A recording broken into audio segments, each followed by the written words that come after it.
Welcome to MAHZEN. Before we begin tonight's terrifying journey, take a quick moment to look around your room. Make sure your doors are locked and your windows are tightly shut. If you love true, bone-chilling horror stories and want to support the channel, please hit that subscribe button right now and turn on all notifications. It really helps a new channel like MAHZEN grow, and you won't miss a single nightmare. Now, sit back, turn off the lights, and let's dive into our first story.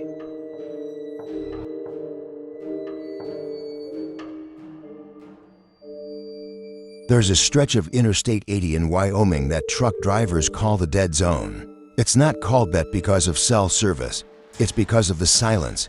For 60 miles, there is nothing but flat, black asphalt, cracked dirt, and a sky so dark it feels like it's pressing down on your windshield. My name is Sean. I've been driving cross-country for 12 years. I'm used to the isolation.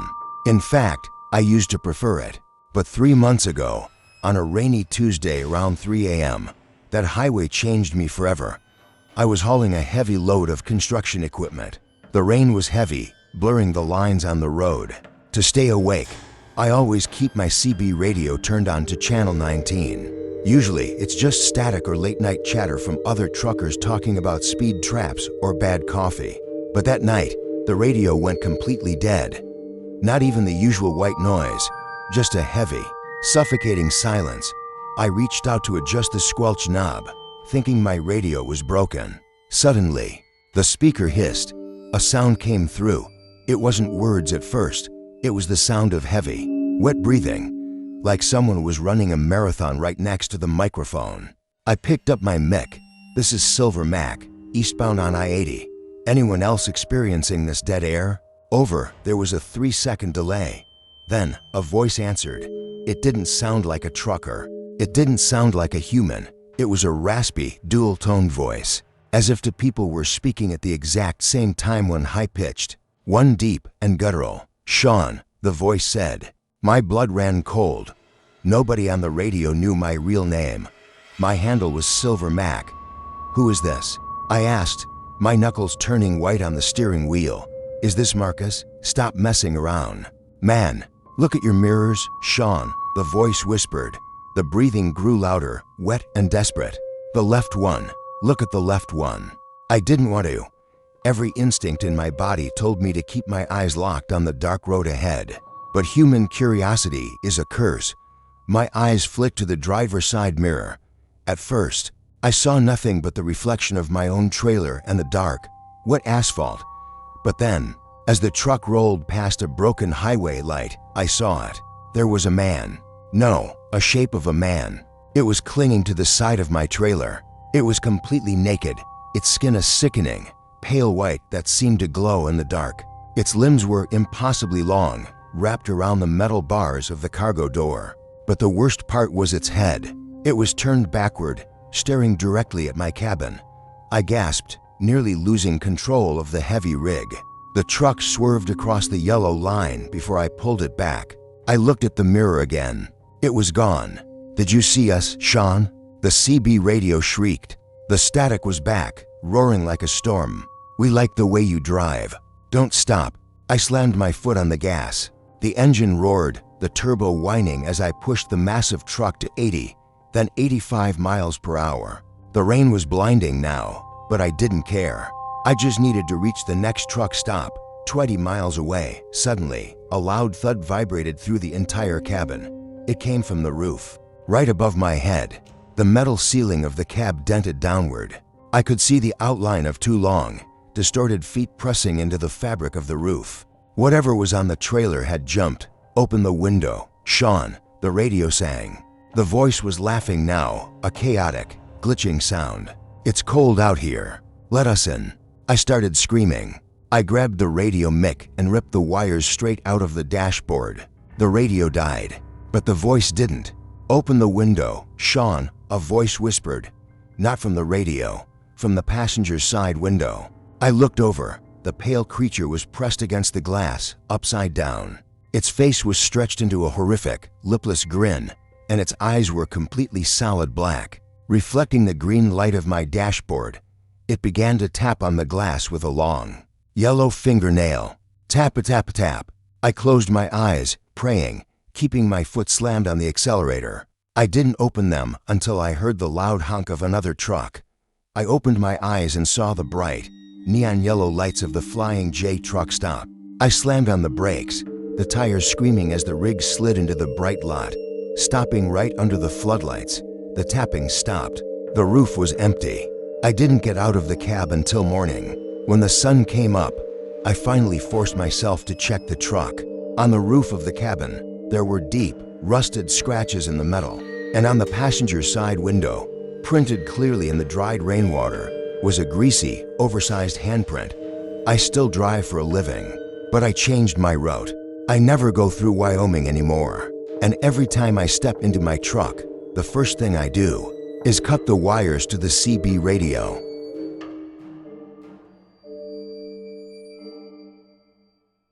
My name is David, and I've worked the night shift as a security guard at a massive Amazon-style distribution warehouse in Ohio for 3 years. The place is huge, about 400,000 square feet of towering metal shelves, concrete floors, and endless rows of cardboard boxes. At 2 a.m. when the conveyor belts are off, the silence in that place is heavy. It echoes. Most nights are boring. I sit in the main security office, staring at a wall of 16 CCTV monitors, drinking bad coffee. But 2 weeks ago, on a freezing Thursday night, the monitor showed me something that still keeps me awake. It was exactly 3:14 a.m. I was looking at monitor 7, which covers aisle 14, the deepest, most isolated section of the warehouse where we keep old, forgotten inventory. The camera flickered once, a quick flash of static. When the picture cleared, there was a figure standing at the very end of the aisle. At first, I thought it was a prank, a co-worker, maybe. But I was the only one checked into the building. I leaned closer to the monitor. The figure was tall, impossibly thin, wearing a dirty, oversized yellow high-visibility vest. But it wasn't moving. It was just standing perfectly still, underneath a flickering fluorescent light, facing directly away from the camera. I picked up my radio. Attention in aisle 14. This is security. The facility is closed. Identify yourself. No response. Just the soft hum of the warehouse heating system. I looked back at monitor 7. The figure was gone. I sighed, thinking it was just a shadow or a glitch in the old camera system. But then, my eyes flicked to monitor 8. That camera covers aisle 12. The figure was there. It was closer now. It had moved 2 aisles over in less than 10 seconds. It was still facing away from the camera, its long, thin arms hanging straight down past its knees. My heart began to thud against my ribs. This isn't funny, I muttered to myself. I decided to check the cameras in order. Monitor 9, aisle 10. The figure was there, but this time it was different. It had turned around. The camera quality was 1080p, but its face was completely blurred out, as if the digital sensor of the camera refused to process its features. It was just a shifting, distorted mass of static where a face should be, but I could tell it was looking directly into the camera lens, directly at me. Then, the monitor went black. One by one, the monitors started cutting out in a perfect sequence. Monitor 10, black. Monitor 11, black. It was moving down the halls, destroying the feed as it came closer to the security office. Panic set in. I grabbed my flashlight and my heavy mag light, ready to run for the main exit. But before I could reach the door of the security room, monitor 16, the camera right outside my hallway, cut to static. It was right outside. The heavy metal door of the security office began to rattle, not like someone was knocking, but like something was violently vibrating against it. The fluorescent lights in my room began to buzz and flicker violently. The radio on my belt erupted into a deafening shriek of static. Through the noise, a voice crawled out. It sounded like a corrupted text-to-speech program, robotic and hollow. Shift, change. David, the radio glitched. Time to clock out. I backed away until my spine hit the wall of monitors. The doorknob began to turn, slowly, inches at a time. The air in the room instantly turned freezing cold, my breath turning into white mist. "Leave me alone," I screamed, holding the flashlight like a weapon. The door clicked open, a tiny crack. Through the opening, I didn't see a man. I saw a long, pale, multi-jointed finger slide through the crack, gripping the edge of the door. The fingernail was black and cracked, and then, from the darkness of the hallway, a single, wide-open, unblinking human eye peeked through the crack. It wasn't blurred like on the camera. It was painfully real, bloodshot, and filled with a manic, chaotic joy. I didn't think. I grabbed the heavy metal chair from my desk and hurled it at the door with everything I had. It slammed shut with a loud crash. I threw my body weight against it, quickly sliding the heavy deadbolt into place. Something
in the small cabin. A horrific, high-pitched screech echoed from under.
Every single one of them.